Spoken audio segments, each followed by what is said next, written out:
ତ ପିଲାମାନେ ଆଜି ଯୋଗ କରିବା। ଯୋଗ କର।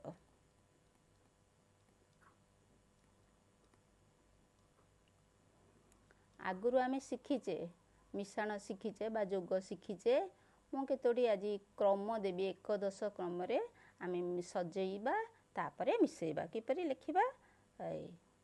ଏକ ଏପଟେ ଆମେ ଲେଖିବା 10 ଏଠି ମୁଁ ଲେଖିଲି 12 1 10 2 1 ତୁମେ ଜାଣିଛ 5 1ଟା ଆମେ 5କୁ ମିଶେଇବା ଯେହେତୁ ଆମେ 5 ଗୋଟିଏ ସଂଖ୍ୟା ତେଣୁ 5କୁ 1 ଘରେ ଲେଖିବା। ଏବେ ଆମେ 12କୁ 5 ସହିତ ମିଶେଇବା।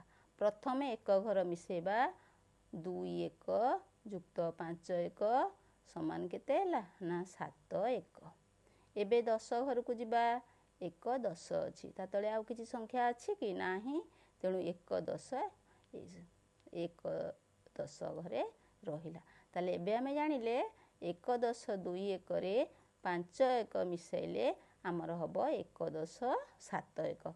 ଏହିପରି ତୁମେ ମଧ୍ୟ ମୁଁ କେତୋଟି ସଂଖ୍ୟା ଦେଉଛି ତୁମେ ସେହିପରି ମୋର ଉପରୋକ୍ତ ଭଳି ମିଶାଇ ଚାଲ। ଦେଖ ମୁଁ ସେହିପରି ଲେଖୁଛି